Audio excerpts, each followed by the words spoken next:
आप सभी का स्वागत है मेरे YouTube चैनल में। तो फ्रेंड्स, आज मैं आप सभी को निखिल की कहानी का पार्ट 3 सुनाने जा रही हूँ। अगर आप सभी ने फर्स्ट और उसकी सेकंड पार्ट की वीडियो नहीं देखी है तो पहले मेरे चैनल में जाकर वो देखें। तो आइए फ्रेंड्स, बिना किसी देरी के कहानी शुरू करते हैं। गाना गाने आया हूँ लाइब्रेरी में, लोग क्यों आते हैं पढ़ने, तो पढ़ने ही आया हूँ। बाय द वे, मेरे पास अभी बहस करने के लिए वक्त नहीं है, कहकर कृष्णा वहाँ से निकल गया।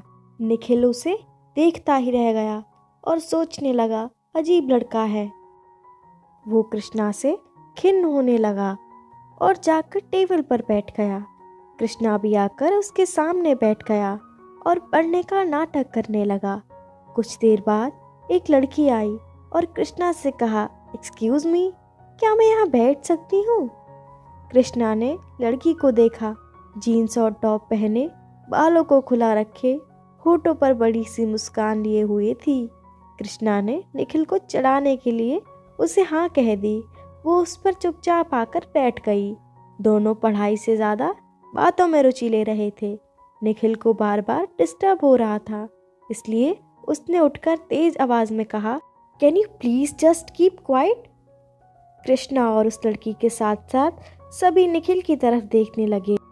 लाइब्रेरियन ने निखिल से शांत रहने का इशारा किया। निखिल फिर से किताब में देखने लगा, लेकिन उसका ध्यान किताबों में नहीं था। कृष्णा जानबूझकर उसे परेशान करने के लिए ये सब कर रहा था। निखिल वहाँ से उठकर चला गया और कॉलेज में बनी भगवान की मूर्ति के सामने हाथ जोड़कर खड़ा हो गया और आंखें बंद कर भगवान से कहने लगा, हे ईश्वर, हम नहीं जानते आज हमें इतना गुस्सा क्यों आ रहा है। हम शांत रहने की जितनी कोशिश करते हैं उतना ही मन अशांत होता जा रहा है। प्रार्थना कर। निखिल सीढ़ियों की तरफ चला गया। कृष्णा ने उसे प्रार्थना करते देख लिया था, इसलिए निखिल के जाते ही वो मंदिर के सामने गया और बोला, उसने जो मांगा है वो उसे देना, पर उससे पहले मेरी सुनो। उसे मैंने बहुत परेशान किया है और आगे भी करूँगा, क्योंकि वो बहुत अच्छा है। मुझे उससे मिलाने के लिए थैंक यू। कृष्णा वहाँ से चला गया। निखिल घर आ गया। आज उसका मन बहुत खराब था। शाम को वो हॉस्टल की छत पर चला गया। उसे ढूंढते ढूंढते अमन भी वहीं आ गया। अमन, क्या हुआ तुझे आज? यहाँ कैसे? तू तो यहाँ कभी नहीं आता। अमन ने आते ही सवालों की झड़ी लगा दी। बस ऐसे ही, आज कुछ अच्छा नहीं लग रहा, निखिल ने बूझे मन से कहा।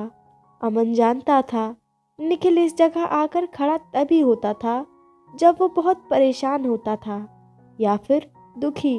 निखिल का मूड चेंज करने के लिए अमन ने कहा, अच्छा सुन, वो जिस लड़के के बारे में कल मैं बात कर रहा था ना, उसके बारे में बहुत कुछ जानकारी हासिल कर ली मैंने। वो प्रतापगढ़ का रहने वाला है, यहाँ किसी दोस्त के घर रहता है। उसके पापा ने पनिशमेंट के लिए साल के बीच में ही उसका इस कॉलेज में दाखिला कराया है।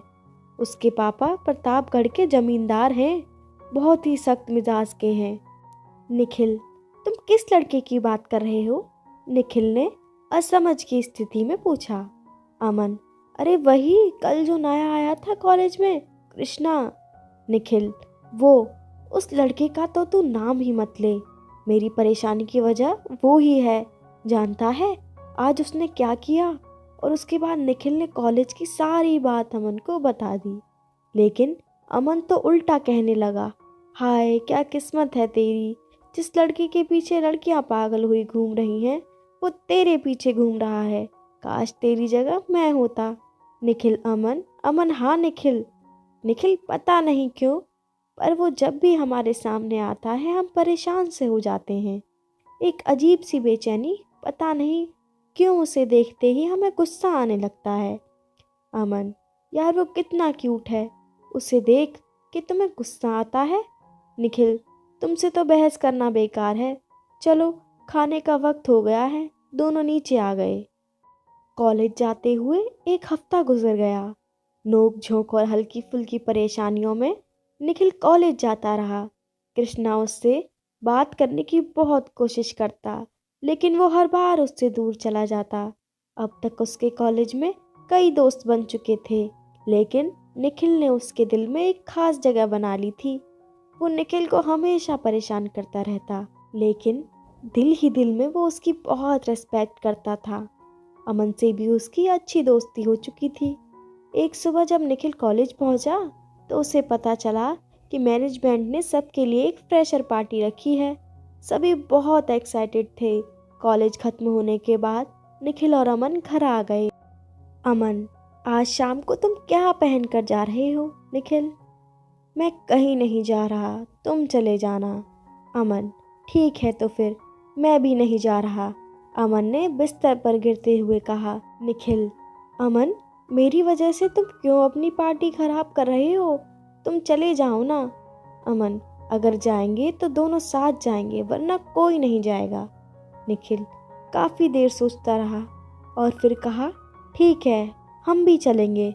अमन खुश हो गया। अच्छा, तुम जल्दी से तैयार हो जाओ, 7 बजे हमें वहाँ पहुँचना भी है। निखिल बाथरूम की तरफ बढ़ गया। जब बाहर आया तो अमन तो उसे देखता ही रह गया। निखिल, तुम्हारी नौटंकी बंद हो गई हो तो चलें? निखिल ने उसका कान खींचते हुए कहा। वार्डन से परमिशन लेकर वो दोनों हॉस्टल से बाहर आ गए। कुछ ही देर में दोनों कॉलेज पहुंचे। अधिकतर स्टूडेंट्स और टीचर्स आ चुके थे।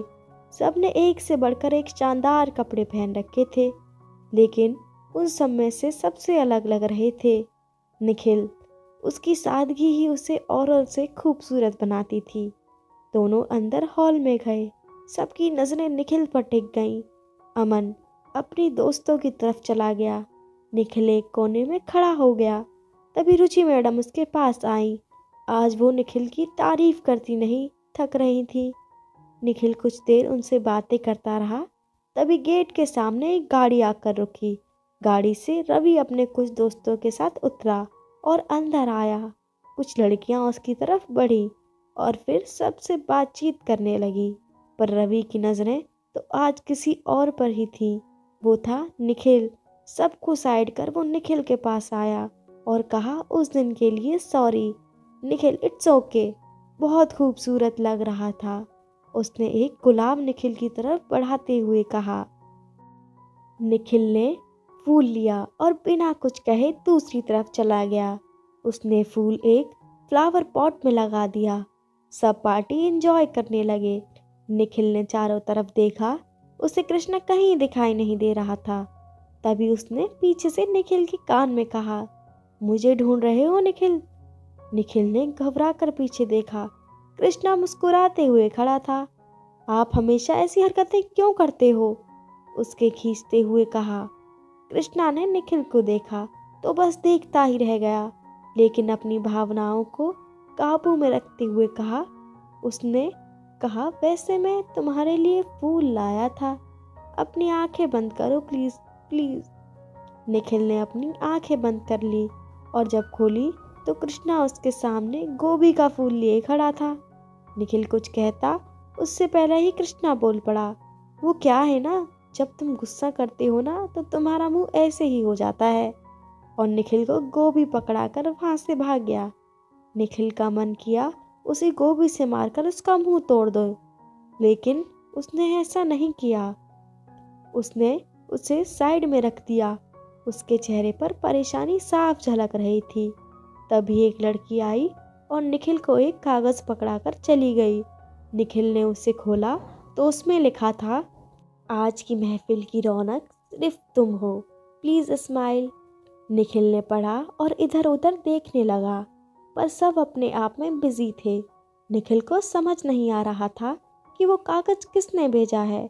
कुछ देर बाद अनाउंसमेंट हुई और कुछ डांस करने के लिए हॉल में आ गए। बाकी अब चेयर लेकर बैठ गए। निखिल भी चेयर लेकर बैठ गया। उसे डांस करने में कोई रुचि नहीं थी। तभी एक अनाउंसमेंट हुई कि सबको कपल डांस करना है। तभी अमन ने कृष्णा के कंधे पर हाथ रखते हुए कहा, आज अच्छा मौका है अपनी राधा पर अपना जादू दिखाने का। कृष्णा खुशी खुशी निखिल की तरफ बढ़ गया। वो जैसे ही निखिल के पास पहुंचा, रवि ने निखिल की तरफ हाथ बढ़ाते हुए कहा, Nikhil let's dance. Nikhil, sorry हमें डांस नहीं आता। इसका मतलब तुमने अभी तक मुझे माफ़ नहीं किया, रवि ने निखिल की तरफ देखते हुए कहा। रवि की बात सुनकर निखिल उसके साथ डांस करने चला गया। दूसरी तरफ कृष्णा रवि के आने से कबाब में हड्डी जैसा महसूस कर रहा था, पर वो खड़े खड़े दोनों को डांस करते हुए देख रहा था। तभी अमन वहां आया और उसे अपने साथ डांस करने के लिए ले गया। कृष्णा था तो अमन के साथ, पर उसकी नज़र बार बार निखिल की तरफ जा रही थी। अमन को समझ आ गया। उसने जानबूझकर टर्न किया और निखिल का हाथ पकड़कर खुद रवि की तरफ चला गया और निखिल को कृष्णा की तरफ कर दिया। कृष्णा ने आंखों ही आंखों में अमन को थैंक यू कहा। अब निखिल कृष्णा के साथ था, कृष्णा बस उसकी आंखों में देखे जा रहा था। तो दोस्तों, आज की वीडियो में इतना ही। अगली कहानी मैं आपको उसके 4th पार्ट में सुनाऊंगी। Bye bye.